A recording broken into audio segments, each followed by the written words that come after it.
Guys যদি মন খারাপ হয়, স্ট্রেস থাকে, ক্লান্তি বোধ হয়, দীঘা চলে এসো, দীঘা।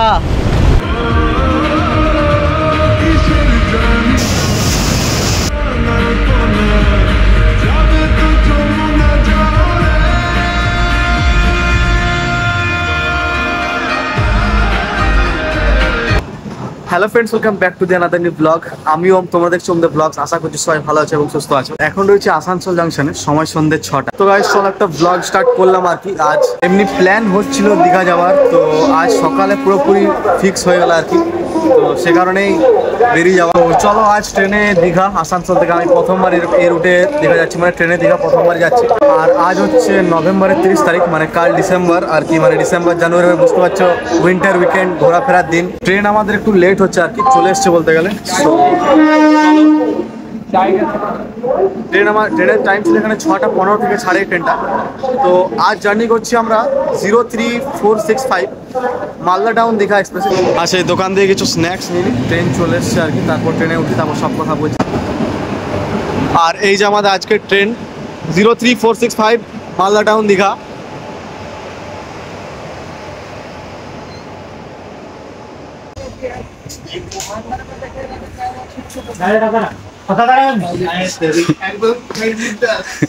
আগেই বসে দিস। এক্সাইটমেন্ট অনেকটা বলতে গেলে, কারণ এদিকে এরকম ট্রেনে দীঘা যাওয়ার মানে অনেকদিন ধরে ইচ্ছেটা আছে, তো ফাইনালি আজ সেটা পূরণ হচ্ছে। আর এই লাইনটাই যেটা মানে এটা যাবে হচ্ছে আদ্রা পুরুলিয়া হয়ে, মানে আদ্রা খড়গপুর এই লাইন হয়ে যাবে, পাঁশকুড়া তমলুক এই লাইনটা হয়ে যাবে। তো এই যে কোনোদিন যায়নি বলতে গেলে, ব্যাস এটা। আর একটা জিনিস তোমাদের দেখায় এই ট্রেনটার, এই যে দেখো একবার, মানে পুরো খালি কোচ আর কি, মানে এদিকে লাইনটা পুরোপুরি কোচগুলো খালিই থাকে এই ট্রেনটা এদিকে।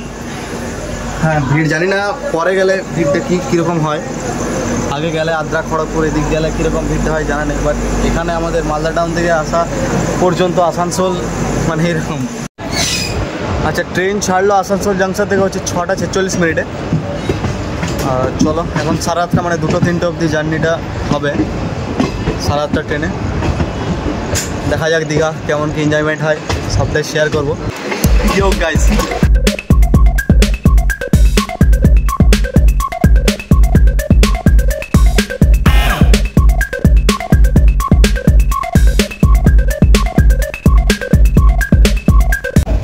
হ্যাঁ তো গাইস ফাইনালি এখন আদ্রা এলো ট্রেনটা। সময় হচ্ছে 7:35।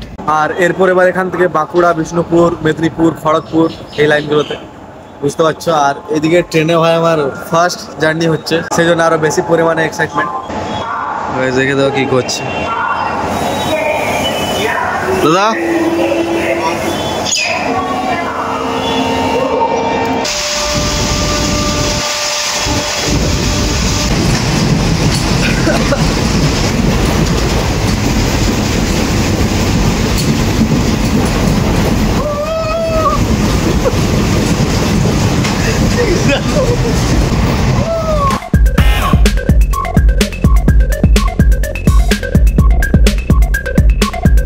এখন সময় 10:15 আর এখন রাতের খাবারটা করছি আর কি, এই যে কৌশিকদা বানানো পুরোপুরি।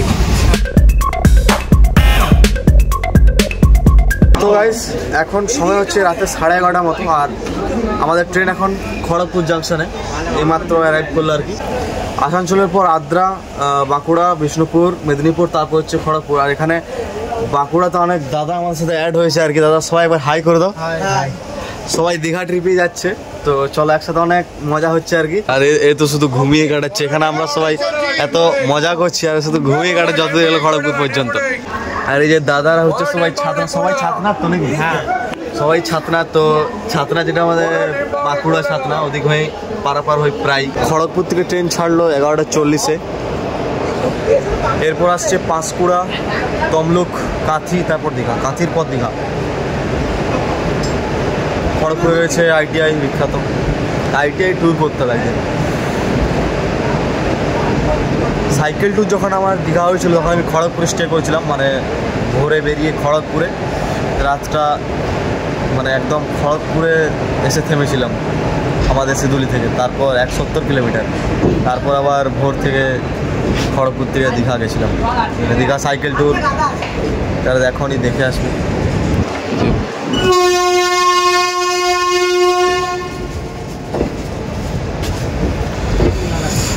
Bye bye.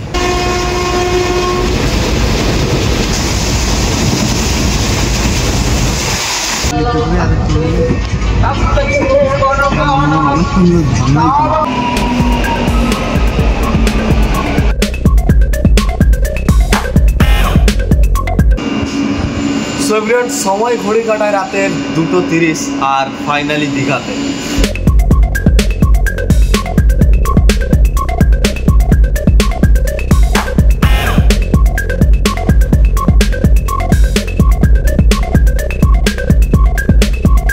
স্টেশন থেকে বেরিয়ে সোজাসুজি আমরা চলে এসেছি একদম দীঘা বিচ।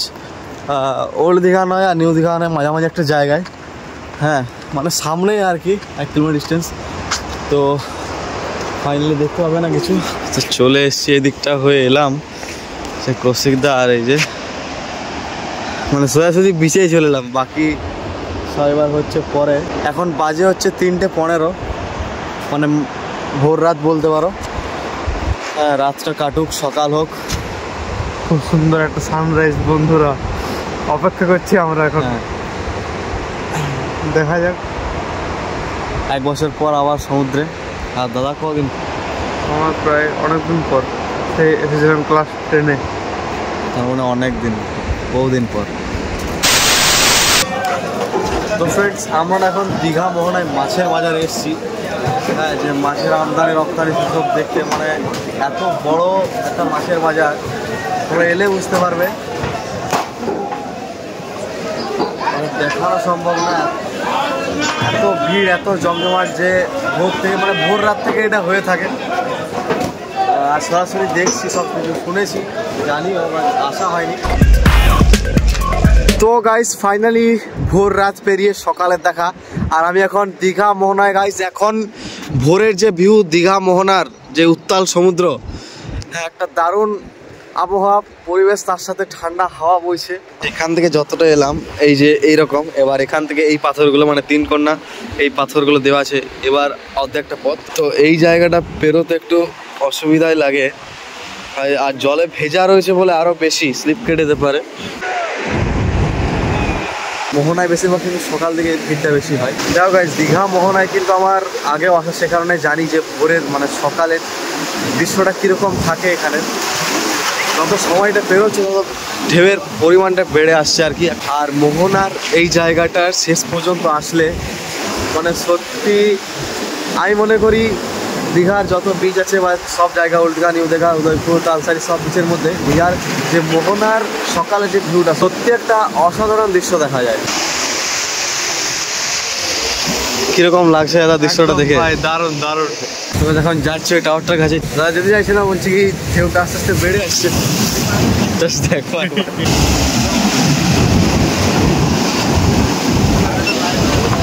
এইটা দেখো, এইটা দেখো, বাপ, ও হো হো, এত করে এসেছে। গাইস, যদি মন খারাপ হয়, স্ট্রেস থাকে, ক্লান্তি বোধ হয়, দীঘা চলে এসো, দীঘা।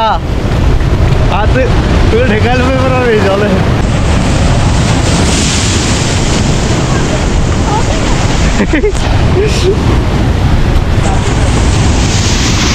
আরে তেরা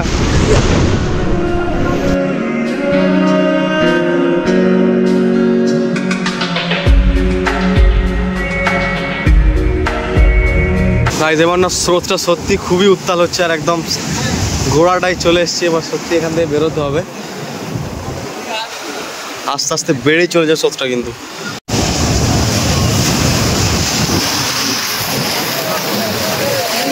পানি পানি बढ़ रहे हैं।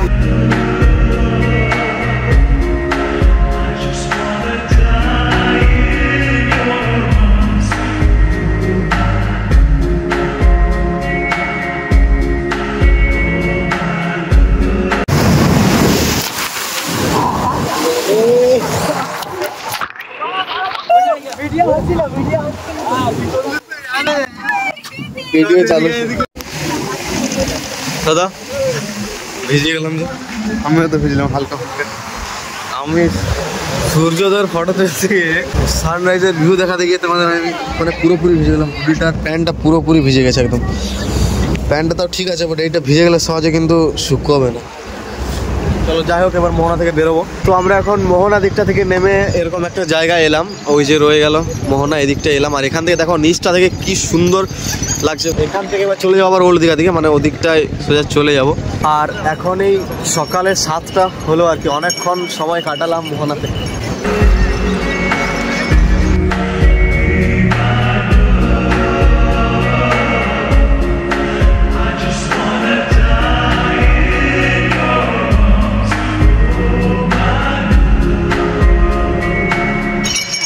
কি ভাবছো দাদা, সমুদ্র পাড়ি দেবে নাকি? হ্যাঁ তাই ভাবছি।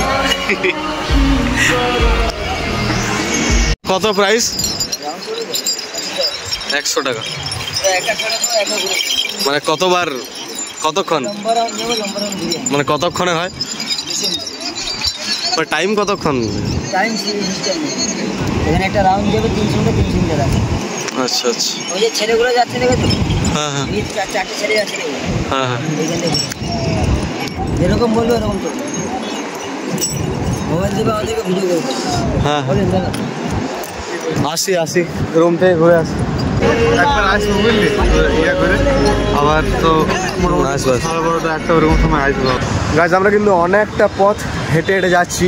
মোহনা থেকে ওল্ড দীঘার ডিস্টেন্স কম না, প্রায় 1.7-1.8 কিলোমিটার এরকম হেঁটে যাব। আলাদাই জোশ। আর সকাল সকাল সমুদ্র দেখতে দেখতে যে হাঁটছি, এর থেকে সুন্দর মনে হয় না আর কিছু আছে। আর এখন আপাতত যে একটা রুম নেব ফার্স্ট, তারপর চলো আগে যাই ওল্ড দীঘার যে।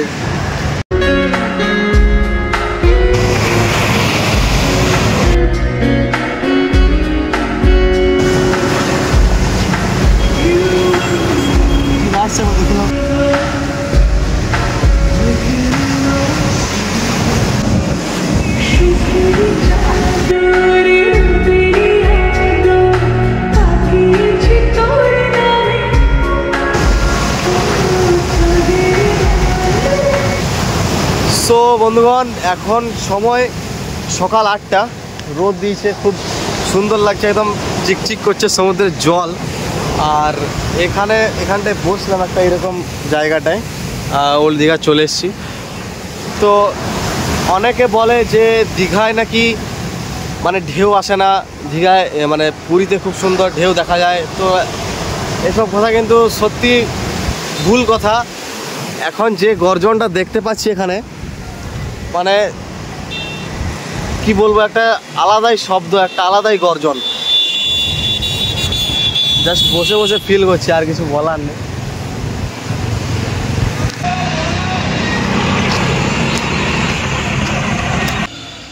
তো গাইস ফাইনালি রুমে এন্টার করলাম। এখন সময় হচ্ছে সকালের 8:30।